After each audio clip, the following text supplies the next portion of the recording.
One of the best parts about taking our Regent show out on the road is the opportunity it gives us to learn more about the great campuses that make up the UW system. That is certainly true here in Milwaukee. Don't let the current scarcity of students fool you. UW-Milwaukee is a hopping place. Here to tell us more about that and what's going on is Interim Chancellor Mark Mone.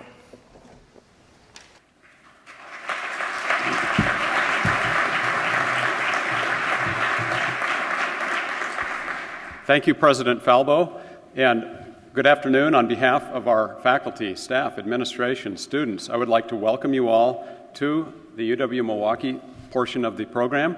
I also welcome you to Milwaukee. This is a wonderful city.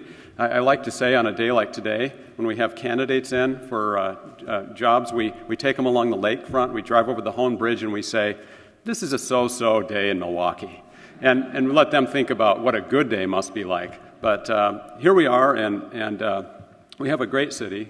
There's so many wonderful things. If you're a baseball fan, we're in first place. We're about to launch our season of festivals. And there's just a remarkable buzz in the air at this time of the year. We have, as some have told me, summer has begun, and there's a bit of a break. I've been in this interim role for about 3 weeks. I haven't quite seen that yet. And while I've been here in an interim chancellor role for 3 weeks, I want to put in perspective, I've been at UW-Milwaukee for 25 years.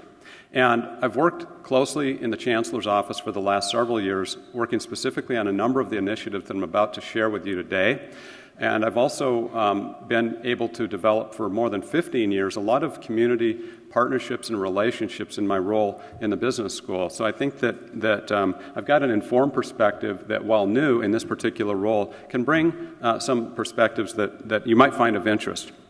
What I'd like to talk about at the beginning is some of the things that are happening here, and I'd like to position this in the recent context of this week. This week alone, there's been some headlines and some articles in the Milwaukee Journal-Sentinel. You perhaps have seen them if we work from the bottom up. On the 1st of June, earlier this week, there was an editorial that actually had some very positive perspectives, but the bottom line, it underscored and reinforced the emphasis we need to have on jobs. And this was in the larger context of the recognition of Milwaukee region as one of 12 federally recognized for access to $1.3 billion in federal funding that I'll talk a little bit more about. The second one, state near the bottom and entrepreneurship. And we've been giving a number of talks. We've been doing a lot of research on the campus for a long time about what does it take for a community to truly thrive. And one of the things that we have been trying to do, if you've heard some of our earlier comments this morning in the READY Committee and some of the other presentations today, is to position UWM for that, to help move us in a different direction. And the third article that I just draw to your attention is that Milwaukee infant mortality rates are heading in the wrong direction. And this is not brand new. This is not news to anybody who's been familiar with this, but the impact of this is disproportionate in our community, notably with blacks having 3 times the incident of infant mortality as whites. And this is one of the indicators, as my colleague and friend Magda Peck, our dean of our Zilber School of Public Health, frequently tells me this is one of the proxies, one of the indicators of population health, and it's simply unacceptable. There's a number of other headlines that we could talk about. We could talk about the quality of education and success rates. We could talk about income levels. We could talk about a number of different things, but I want to position UW-Milwaukee as having the possibility for greater impact than we've had on local, on state, regional, and global issues. And I'll position this in the context of my talk today using this format. What I'll do is, first of all, share with you, under the heading of Moving Forward Together, the ideas around our impact, some of the specific impact that we've had based on a recent study that came out a week ago. I'll talk a little bit about our capital projects updates. I'm not going to go into the weeds on those simply because we did 2 different reviews of those in different settings already today. Vice Chancellor Van Harpen did a very thorough job of a broad array of them. I'll next talk about our research and partnerships update. Joining me in our program today, specifically talking about some of the work that we do in the community, is the president of Milwaukee Metro Association of Commerce, Tim Sheehy. Thanks in advance, Tim, for your comments today, taking time out of your busy schedule. We'll then get into some things that I think are necessary to talk about while we're here in Milwaukee. Our current situation, some of the actions, and some of the outcome areas that we think are critically important. And then I'll wrap up with UWM's future. So as we look at the economic and larger impact of our region, This study was conducted by the North Star Consulting Group. David Ward and Bruce Siebold are the principals who conducted this study. And if you know David Ward, longtime administrator, and he's going to be assuming the interim Senior Vice President of Academic Affairs as Mark Nook leaves. We know David's work quite well. So I'm going to just hit the highlights. But trust me when I say there's about 50 slides and many pages of information behind these. So the traditional impact of UW-Milwaukee is that we have $1.5 billion in terms of overall economic impact. That's on the state alone. And this comes in the form of the wages that are spent, the real estate, a number of different activities that are generated by the university of our size. The 14,000, almost 15,000 jobs, those come from what we call 9,000 direct jobs at UW-Milwaukee, and then what they categorize is almost 3,000 indirect, and then another 3,000 what they call induced jobs, so a significant employer, and then $85 million in state and local taxes, and you can appreciate that in terms of the different categories from real estate, property, sales, local income tax, those different categories. But let's go beyond that. Let's go beyond the traditional numbers and take a look more fundamentally at what UWM's impact has been as well documented. What do we see? Let's start with our faculty.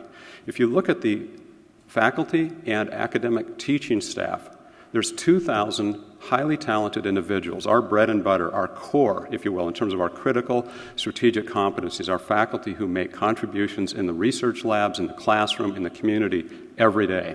Our staff who help make the university work in so many different ways, that from registering students to helping put the information technology together, all the different things that happen all of the time. At any given time, our students, the sheer number of students that we have. Last fall, we admitted almost 28,000 students, 24,000 of whom are from Wisconsin, by the way, and our graduates, immense numbers of graduates. We have over 150,000 graduates from UWM, and most of those, it's estimated, according to this study, that we're over 90% that stay in Wisconsin. There's simply no other university that can claim those types of numbers in terms of Wisconsin, in terms of drawing from our state citizens and then keeping them here. Supporting the M7 clusters, many of you know M7 is the southeastern 7 Wisconsin counties. Milwaukee 7 is what they're known as. There's a number of clusters. When we look at regions that thrive, they focus on clusters. And Tim, again, your work in that area in terms of leadership there has been absolutely essential. Information technology, water, advanced manufacturing, healthcare, financial services. These are the types of jobs for which we prepare students in terms of what we call some of the driver types of industries, and these are critically important for the future. They're not the only things that we do here. I'm going to give you a broad array of a number of different things that we prepare students for, but these are some principal ones that have been identified in this study. The income effect is dramatic. It's estimated in this study that the difference between a student graduating from college and not is about $24,000 a year. And if you multiply that out, the numbers are absolutely staggering, estimated to be from UWM graduates $1.5 billion in terms of lifetime earning differential. This is substantial. This is what we talk about in terms of the income effect. And then finally, research and innovation, which we've been having discussions about in the READY Committee and some of the others this morning, but I'll share with you some of the more specific types of activities. But that's the true difference that we make as a research institution with our strategic vision to be a top-tier research university that's the best place to learn and work for students, faculty, and staff.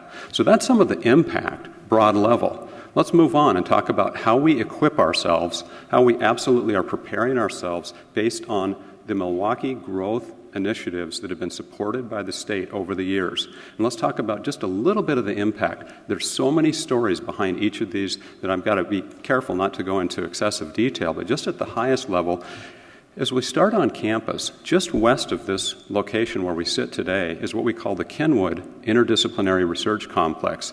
This will be opening between next spring and next summer, so sometime in spring or summer of 2015, and it will house our physics area, applied chemistry, public health labs, and other research areas that are pivotal as we look at some of the STEM and other related disciplines on campus. Long overdue if you look at where the work is actually occurring. So this is substantial right here on our main campus. We do have, however, 4 other locations. So as I take you through some of these different locations, I think you'll see the impact that we have in different areas. The Freshwater Sciences Building, if you saw it today in the Milwaukee Business Journal, there was a behind-the-scenes look. There's both a slideshow and a full article that Allison Bowder did a great job in terms of sharing the history, the decades of work that our Great Lakes Freshwater Institute has done, and now we're moving into one of the great freshwater research institutions, schools, graduate schools in the country. Novel, innovative, and important. I'm going to put that together with another set of activities that are happening at the Global Water Center. These build on the 140 member companies of the Water Council that are committed to making a difference because of their vitality and their particular areas of interest. Some of the key members include A.O. Smith, Badger Meter, Rexnord, but there's all sorts of different activities that are occurring. We lease the 7th floor of this building and have partner relations with a lot of other organizations. I shared earlier today in one of our committees the importance in a Fortune magazine article that talked about water becoming the most important asset class, far superior to oil, coal, anything else in terms of the future. This article, by the way, talked about the global water crisis, and it just separately, I understand this week that Dean Amhaus talked exactly about this article as well. The impact is quite dramatic. It's a global issue with local impact all the way through. If you live in Waukesha, you can appreciate the importance of water as we've been seeing for the last several years. But if you live through cryptosporidium issue in Milwaukee some 12 or 15 years ago, again, you appreciate the importance of this. As we move on, we will have an opportunity tonight to view what we are calling our Innovation Campus. And the importance of this cannot be stressed enough. I met recently with Dr. John Raymond, the president of the medical college. Last week when we met, the first thing he said is, Mark, I need to understand in terms of the transition and going forward, do you have the same priorities that the UWM and the system has had with regard to this? And I said, John, absolutely. This is so much, that we have so much vested. There's so much in terms of the interactions that we have with students, faculty, research partners in terms of so many different areas. They start with one of the key pieces, but there's many more. One of the key pieces is the Innovation Accelerator building, where we'll be hosting a reception tonight. You'll learn more. I don't want to steal all of the thunder, but this is the outside shell. We opened this in the last month. It's a wonderful facility for a number of different things. You're thinking, what are some of those different things? Let's take a look inside this building. If you look at the different areas, and I appreciate you may not be able to see, this is a bit of an eye chart depending on where you are in the room, you see at the heart of it a number of different areas that include the bioengineering, some of the rehab, ergonomics, rapid prototyping, a clean room. All of these things reflect many of our faculty's interests. There was a competitive process with over 70 faculty applying interested in this, from which we picked about a half a dozen folks that are working specifically with some of our different partners. So you can see the pictures of some of the faculty, and then you can also see how we have specific relations with Froedtert Hospital, Medical College, Children's Hospital, and a number of other partners. Again, more details tonight in terms of some of the specific areas as we look at that in terms of the capital projects. How that is important in terms of some of those projects themselves. What they lead us to is the third portion of this talk, which is to talk about our research and partnership update.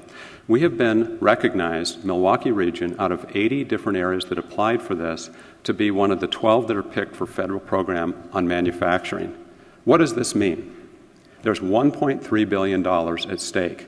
We have preferential treatment for achieving federal funds, which this state has long been neglected in terms of overall federal funding. So we have this great opportunity, an inside track, if you will. We beat out 58 other entities that were applying for this, and this really recognizes the potential for training, for research, for us to really move Wisconsin into the forefront in terms of manufacturing in the advanced stages of research that we can specialize in. In terms of other research and partnership updates, at the top level, high top of the waves type of summary, I shared in more detail this morning a number of different components behind each of these. So I'd just like to hit a summary, and there's more details and notes if you are interested in these. The state had a program that they funded last year, $22.5 million in different research incentive grants. We were fortunate to be a participant in 4 of those, with 3 of those being led by UW-Milwaukee. The first is the Water Technology Accelerator, and I've talked a little bit about some of the work that we're doing in water, and that's been something where we've partnered with our friends at UW Parkside. The second grant was in aquaculture and aquaponics, specific areas in research and training with a number of different activities.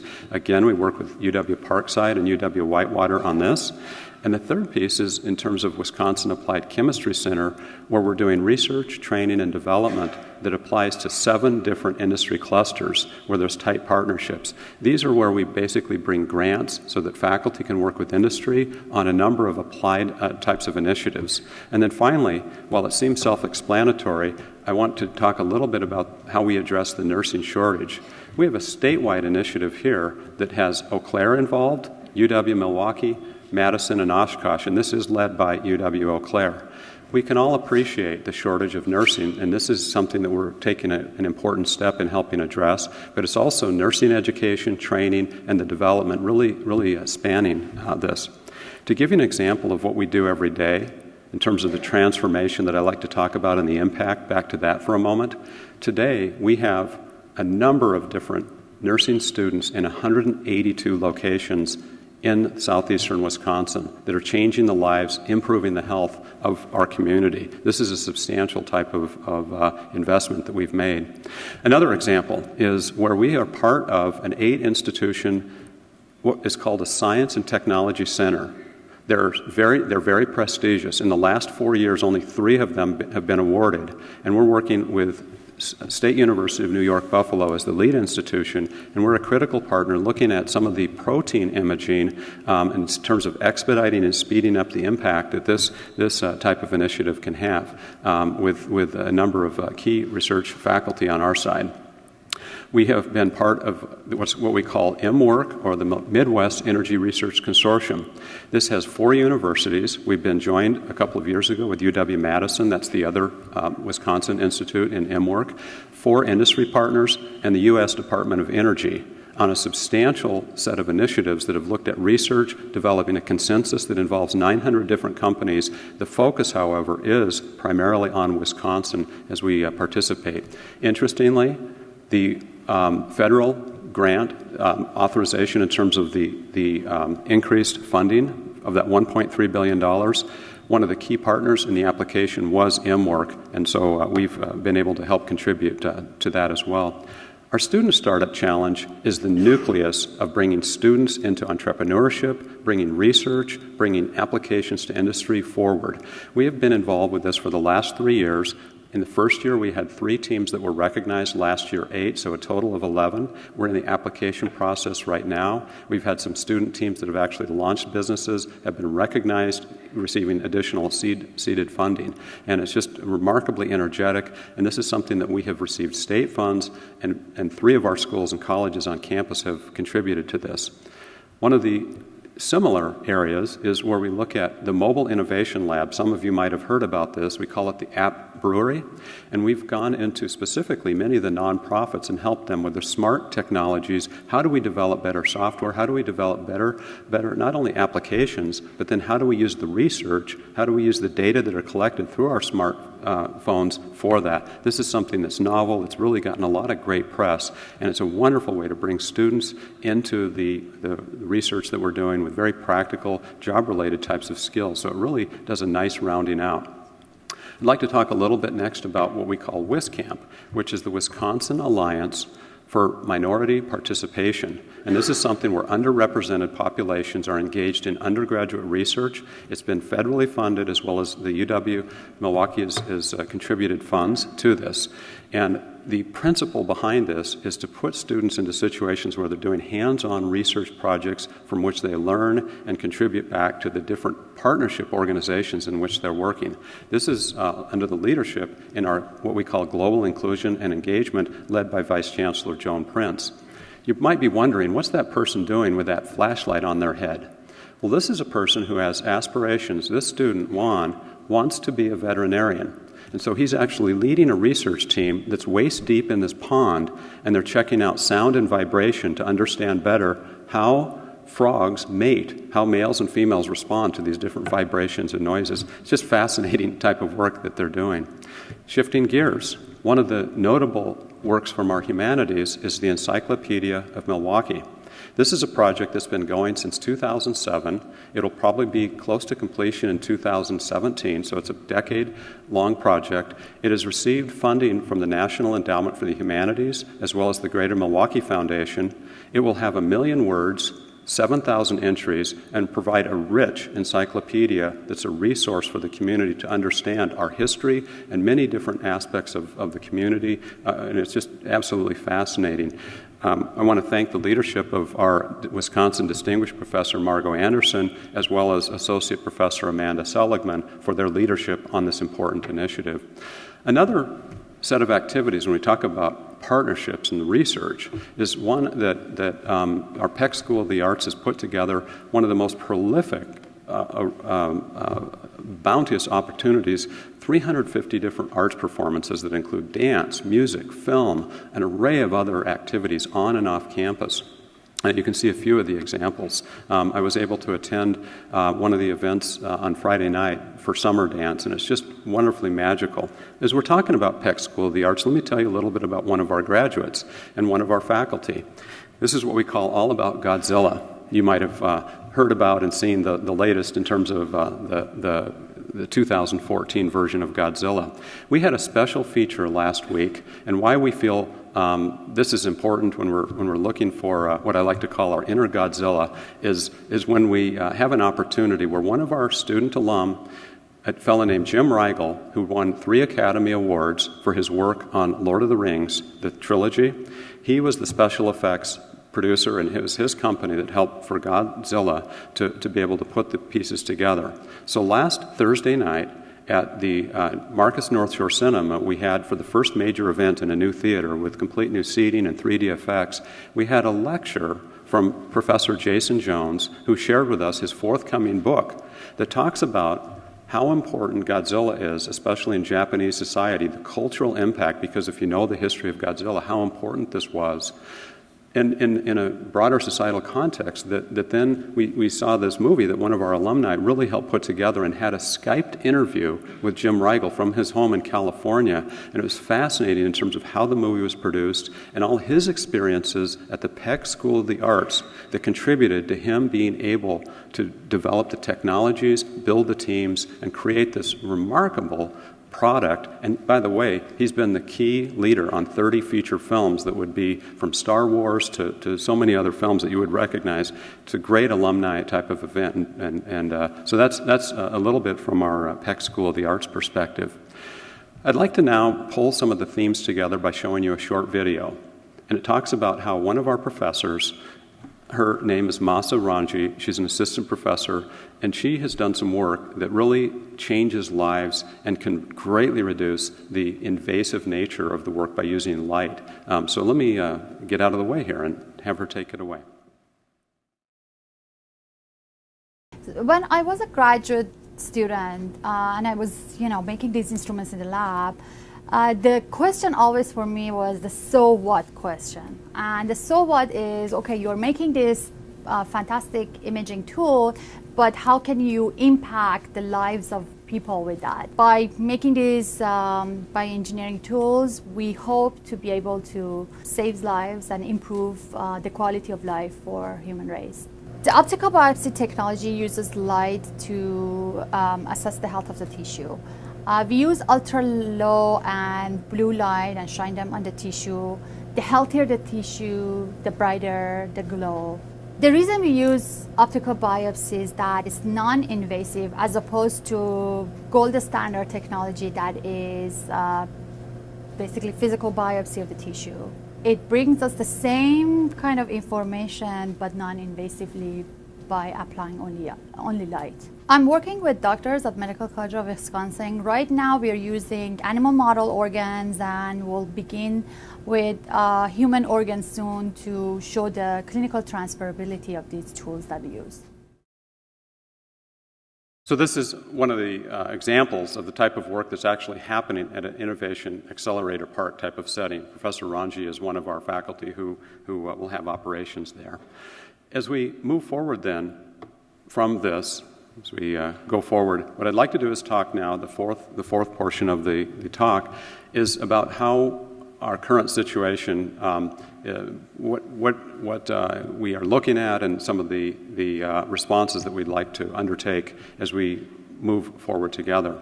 So you'll see 4 different areas here where I want to talk about doing great things on an extremely lean budget, first of all, and then we'll go through and talk about some of the demographically induced enrollment declines, some of our revenue decline situations, and then faculty and staff morale. So as we look at these, I'm going to back up a little bit. As we look at these, first of all, like many Wisconsin institutions, what I would say in a nutshell is we're incredibly lean, underfunded, and we need to have a recommitment of the investments that have made us great. If we don't have that, it's going to be very difficult for us to continue to fulfill the commitments that we have. It's just that stark and that blunt. So all the great potential, all the great things we're doing very well, but it's extremely lean budget that we have today. And I'll talk about some of the consequences of that in terms of some of my other areas. But in the capital project area alone, what we basically have is a number of things that I like to say the ground has been broken, the infrastructure is up, but we need that recommitment for us to be able to put the programs, the faculty, staff, equipment, and so forth to really flesh these out and have that kind of impact. So that's in a nutshell one of the key ideas.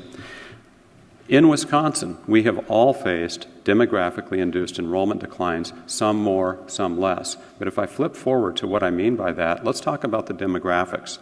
At a quick sketch level, what you see on this chart is that from 2009 through 2013, we've experienced about a 6,000 student decline in terms of high school graduates over that period.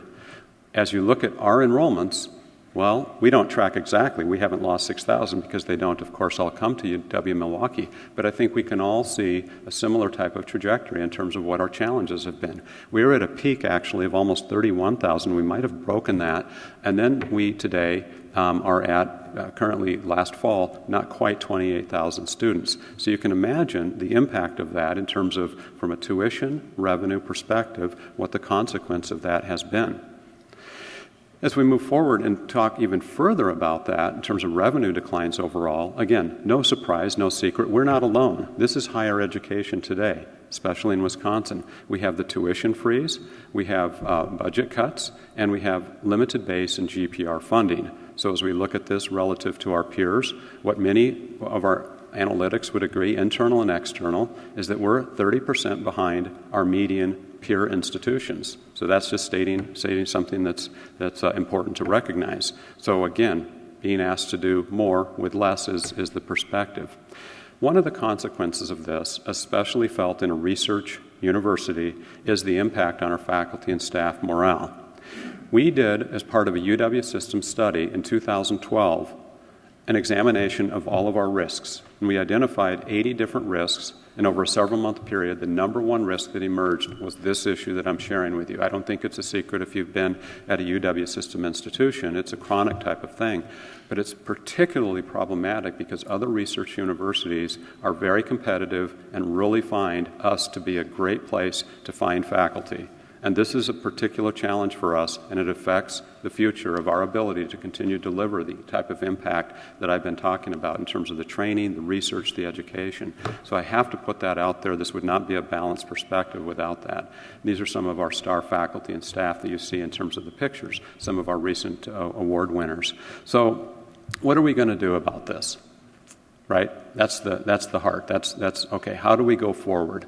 Let's share some of the pieces. How do we have self-sufficiency? How can we work together? How can we get your help to provide the type of support that we need? What I'm going to do is share with you 4 things. Where do we want to go? That's what I call target outcomes. I'm going to talk next about some of the specific action areas. That's the what. Then we'll talk about pathways, which is the how. And finally, we'll talk about impacts. So as we go through these real briefly, start with the target outcomes. Increased enrollments is going to help. It's not just about the top line, though. It's the retention as well. We are not doing the right thing. Our provost this morning talked about what we want to target, 6-year retention rate. Provost Britz, I think you used the term, we want to aim at 50% instead of currently where we're about 43% for the 6-year graduation. We need to do better. We simply have to do that for the students that we have that come into Wisconsin. So it's about enrollments, yes, top line, but it's also about the retention and the quality types of things that our Associate Vice Chancellor Phyllis King talked about with the Education Committee this morning. We are on the path, and as a central part of our vision, to increase our research profile to become top-tier research. That brings with it also revenues from which the indirects off of grants can be something that really helps provide additional resources. But that higher research profile is entirely consistent with the types of activities that we are engaged in. And that's why there's so much promise behind this $1.3 billion in federal funding possibilities there. Greater financial viability will result from these, but we also have to look at increased and creative ways to identify sources of funding. More on that in a few minutes. Stronger brand image, of course, is a wonderful outcome that we all need and want to have. And then enhanced pride and climate. I'm going to talk a little bit more about how we get there. What I'd like to do is now share why these are so important. The emphasis here comes back to our students and the transformative effects that we have on individuals' lives. So I'll share with you some of the recent graduates and the things that are happening in their lives because of what we have been doing. My journey was ultimately a path towards independence. I'm preparing for my career after college because that's what college is all about. I really was able to stand on my own 2 feet, and that was a nice feeling. It makes me feel like I have a purpose, and I love that. Quite frankly, without UWM, I wouldn't be here.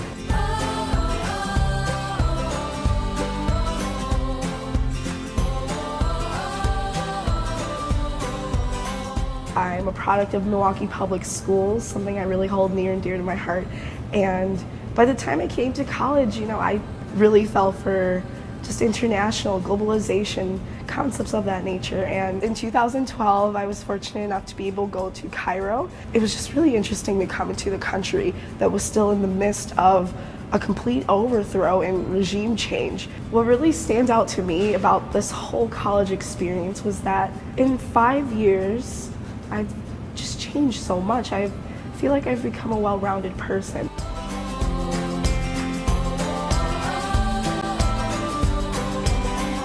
Got over 100 years in the Milwaukee Fire Department. My great-grandfather and his brothers, then my grandfather, my father, my brother and I are currently on the Milwaukee Fire Department. There's a whole world behind that iconic Americana of the fire truck driving down the road, the background paperwork, and the making sure that the men and women out in the field have the resources that they need. The very first class I took, it was as if he was handing me the answers to the questions I had the day before. It was like a gift, being able to learn from these tried and true professionals and apply it almost immediately. My grandpa always said, do what makes you happy.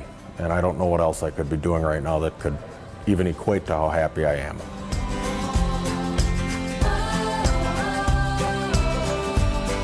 I was fortunate enough to get a job right away after graduation. I'll be officially working here at Children's. Medical laboratory scientists is the unseen heroes. They are behind the scenes doing the hard work that doctors and physicians ultimately make their decisions from. And that's how they move forward to making the kids ultimately healthy. And that's what drives me at the end of the day. And I honestly love to feel like I'm making a difference.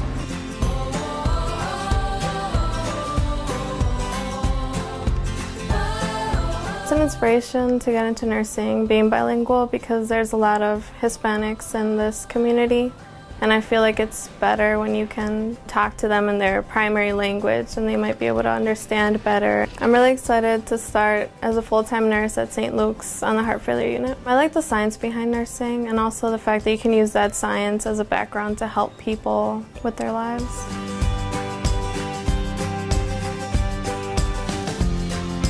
Most people make fun of the architecture students because they know we practically live in our studios. People would say that's my second home in studio, but it's actually my first home. I'm constantly doing something and usually not sleeping much. I work here at HGA Architects and Engineers.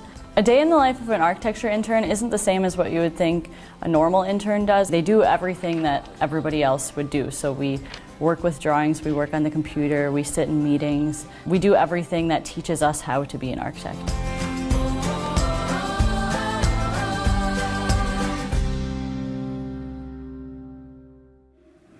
That really brings together the education. Thank you. Thank you.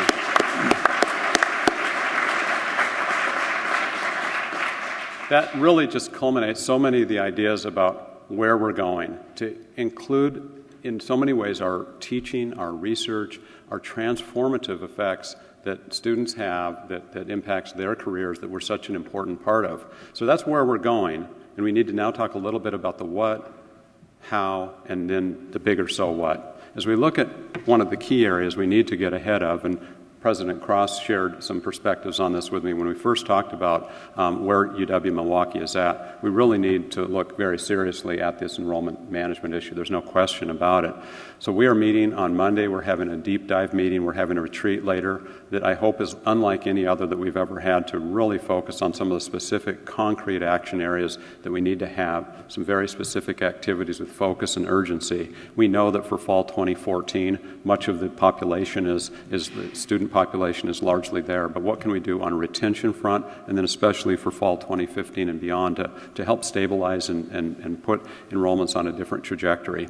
We are in the midst of finalizing our strategic plan, which has as its thrust 4 key areas. One is around top-tier research aspirations, increasing student excellence, outcomes, looking at community commitment, and then creating a culture, an institutional culture in which all those things can be achieved. Those are the key thrusts that we want to complete and implement. Our fundraising campaign has as its heart, with our leadership of Vice Chancellor Pat Borger, a number of key components, but the pillars revolve around our research, our student success, scholarships, and things that really help us with that transformation. I'm pleased to report we haven't lost a single beat. We are continuing and have the campaign co-chairs that are talking about in public have stated we're ramping up. I've been meeting with them regularly and just absolutely thrilled with the progress that we're making, including some just neat meetings this week. So we're in the quiet phase, or I'd share a little bit more with you, but I think the progress is very strong.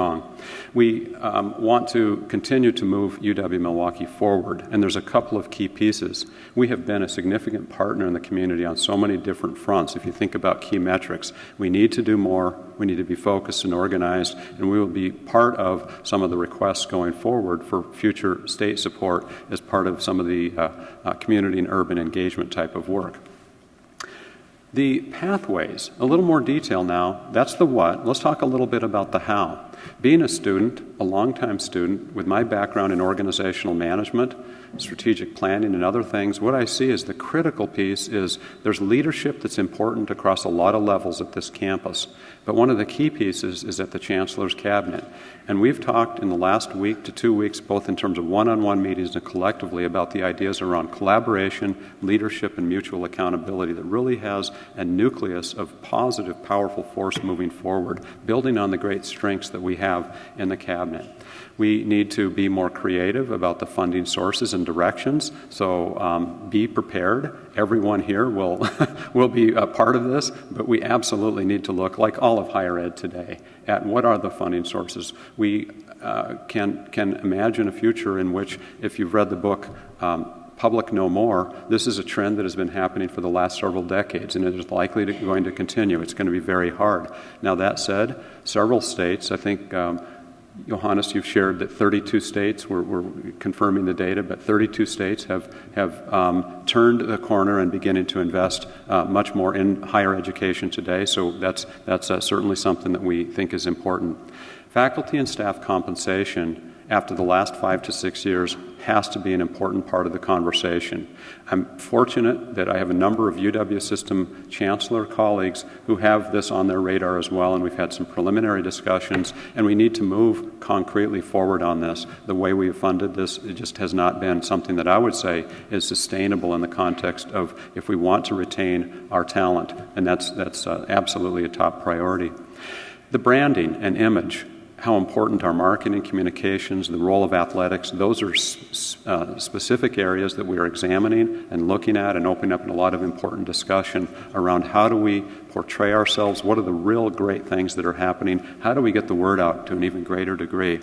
And then finally, engaging key stakeholders to a higher level of work. The students, faculty, staff, alumni, community, leadership council, these are a number of the different areas, and they're not exhaustive. Now, if we talk about the so what, what's the impact going to be? As I'm about to hand this over to Tim Sheehy to provide some perspectives, let me just hit the highest level if you stand back and say, what does this mean about UWM going forward? Innovation and job growth. You have heard today throughout any of the presentations that you've been in about the types of differences the partnerships have made with other UW system institutions in the community, in health, in nursing, in business, in nonprofits, across the board, in the education sector, name it. Public health, the work that is being conducted, not just in the Zilber School of Public Health, not just in the College of Nursing, not just in the College of Health Sciences, but under the auspices of a future to be developed UWM for Health, how every school and college can participate in that. Huge impact in terms of the community, the types of participants that we have on and off campus. Education. And let me just give you a tidbit of an example. Dean Barbara Daly tells me that we have 1,100 student teachers. I would like to say today, but it's summer, so we don't quite have it today. But 3 weeks ago, I could say today we have 1,100 student teachers in 32 school districts in 90 different schools in southeastern Wisconsin that are doing student teaching. Across the board, public, private, charter, voucher, we're all over this. And this is really important for us to have that impact. Quality of life, I think you can all appreciate that. Income levels, workforce development, and talent retention. UW-Milwaukee has not yet begun to realize the potential that it can have in this community. That sets up, I think, a nice segue for me to introduce, again, President of Metro Milwaukee Association of Commerce, my good friend, longtime colleague, Tim Sheehy. Please join me in welcoming Tim. Appreciate it. Thanks, Doug. I have no PowerPoint slides, and I'm only going to take a couple minutes, but it's a privilege to be here and a pleasure to be here at Mark's request. Last time I spoke to the Board of Regents was about a decade ago, and I'll have to admit to being very nervous about it because it was in Van Nuys Hall, and I had a sinking feeling as I walked in there, because it was the first time I was in there since I was a student, that I hadn't done my homework and Professor Nantel was going to call on me. So neither of which happened, obviously, but a pleasure to be here today. What I want to do, just briefly with the time I have, is to burrow into just one key way in which UWM really impacts the community, and in my particular case, economic development in Milwaukee. This is not going to be a new statement to you because you all recognize this, but our members, the companies in the southeastern Wisconsin that employ over 300,000 people, the only constant in their life is change. We are competing as a community in a global economy, and they're competing every day in their businesses in a global economy. There's a recent article in the Economist that identified that 47% of all the categories that jobs are put in are at risk of automation. Think about that. Almost half the job categories we have today are at risk of automation. And in particular, what that means for Milwaukee's economy, where manufacturing is our fastball, is that we've seen the high-end manufacturing jobs grow. We've seen the low-end manufacturing jobs grow, but we've seen an incredible hollowing out of the craft jobs in our economy. So what that says to me is that we're engaged with UWM and other higher educational institutions in a race against technology. And as Wayne Gretzky used to love to say, don't skate to where the puck is, skate to where the puck is going to be. Well, we need UWM to help us figure out where that puck is going to be, or we're not going to do a very good job of skating to it. And the way that I see UWM playing a critical role in this community, quite frankly, is in talent development. That is the key differentiator for our members and the key differentiator for this community, is our ability to develop talent. And when I think about UWM in my conversations with Mark and past chancellors, UWM grads stay in this region in significant numbers, and that's really important to us. UWM's research and graduate offerings raise and enhance the talent base that we have, and in a sense, they fuel lifelong learners, which for the business community, those are our most valuable players, those lifelong learners. And then thirdly, and just as importantly, and I think of Superintendent Evers as I make this comment, UWM provides a door for college attainment for the state's most diverse and fastest growing population, many of whom are first-generation college attendees. We need, as a community, to do a better job to prepare these young people to come to this institution, but that is a vital role that UWM plays, not single-handedly in the state, but to a greater degree than any other university.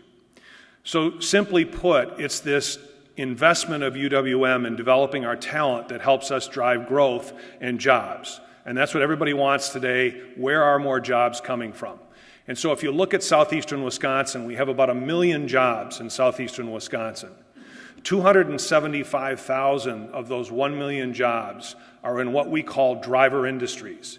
These are companies and industries that export most of their goods or services out of the region. They don't have a local customer base. They're here because this is a great place to do business on a global basis.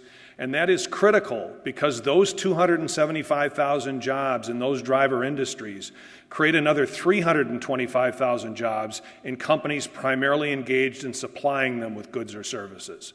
If you do the math, those 600,000 jobs create the other 400,000 jobs, the quality of life jobs that we have here. Where do I get a haircut? Where do I go to eat?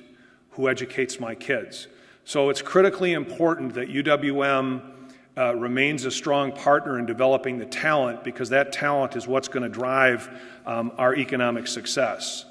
And why is this so important? As Mitch Fromstein, who founded Manpower, famously said, it takes 18 years to create an 18-year-old. And when we look ahead from today to the year 2020, and we ask the question, what's our workforce going to look like? This is the answer we get. I'll use a very generous definition of workforce age, from 15 to 69. By the year 2020, in southeastern Wisconsin, there are only going to be 13,000 more people in the age group of 15 to 69. When I look at the retirements that are coming and just modest economic growth, we're going to have 63,000 more jobs by 2020. You and I know that math will not work. The only way that math is going to work is if we're producing, developing, and attracting the kind of talent that's going to fill those jobs, or they're going to get created somewhere else. So in conclusion, the bottom line goal that we have as a community and that UWM is a key part of is to make this region stickier, right? We want to make this a really sticky region for growing, developing, and recruiting talent.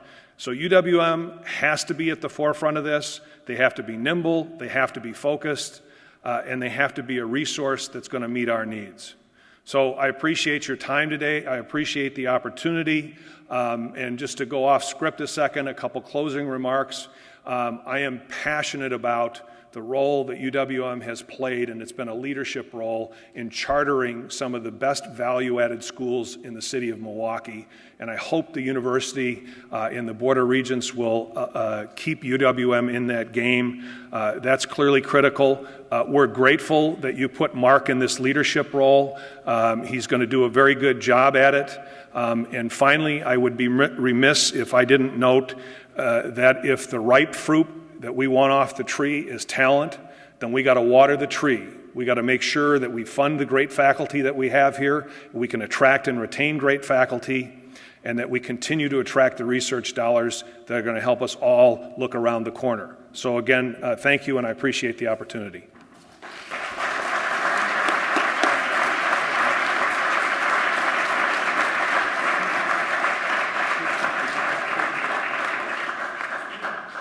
Hard to follow that.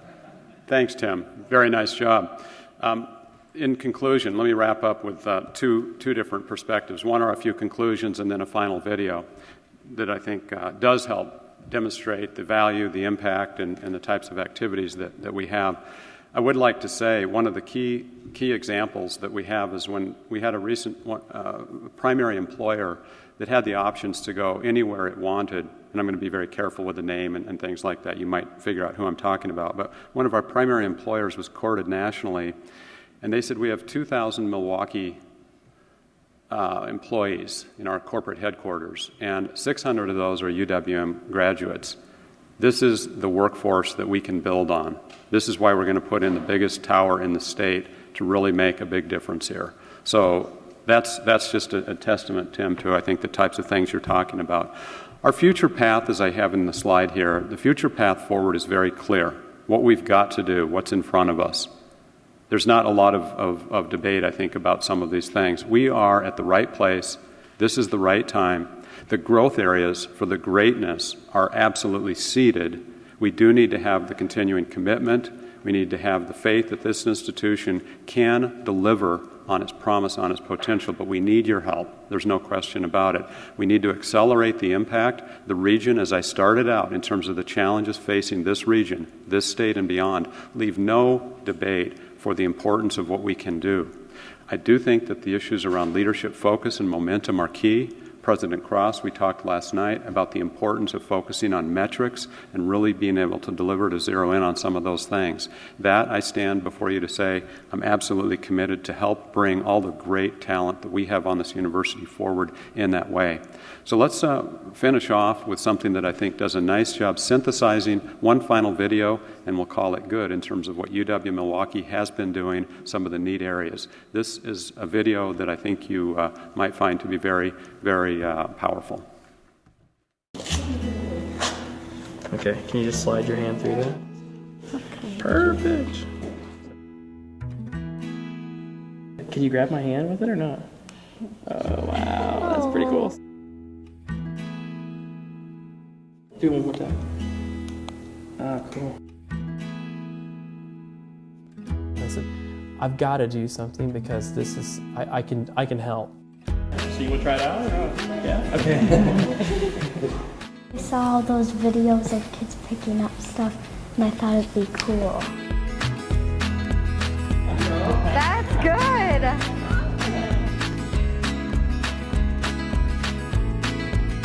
I tell all of my students that we can change the world. We can do something important. We can do something impactful. And they come in and they're just ready to jump in and try something new. And Shay and her class have come and visited our class, and we get to talk to her and interact with her, and it's really cool to see her put on the hands that we've designed and use them and really react to that. What I really want to do is to streamline everything and make it so it's actually the same size as her other hand. So it feels like it fits. It's a functional part of her body. I knew that they would come up with better ideas than I could come up with, because that's what our young people and our students do here at UWM. They come up with ideas that are grand, and that brings a richness to the project that I can't. I'm too old in some ways to do that, to have a fresh perspective. none of the students have ever 3D printed, none. And so that entire production process is different. None of them have ever used a foam cutter. So it's a really fun thing to see them all out of their element, but willing to work together and help each other.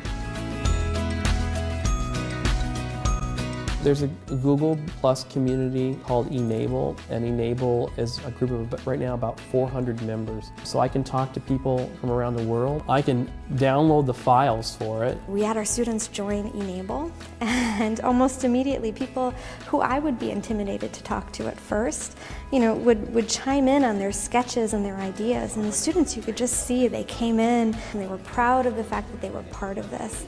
And I think that that's really empowering. I think that just that rapid pace at which we can develop and research, it's wonderful, it's marvelous.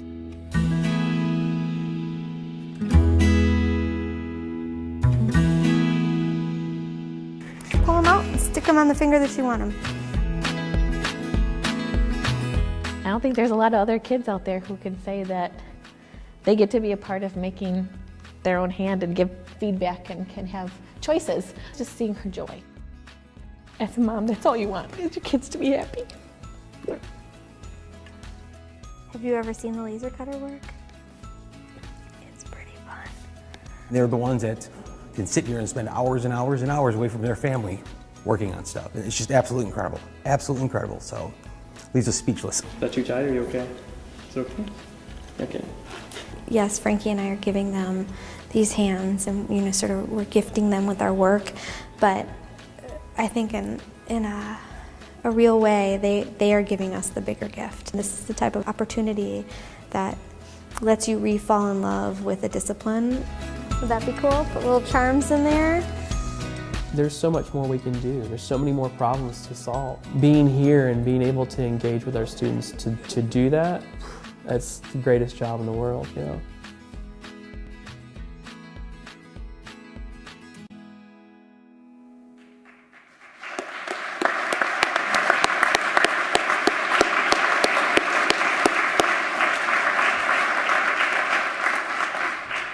Life-changing, transformational. Thank you for allowing us to share the UW-Milwaukee story as we move forward together. Thank you very much.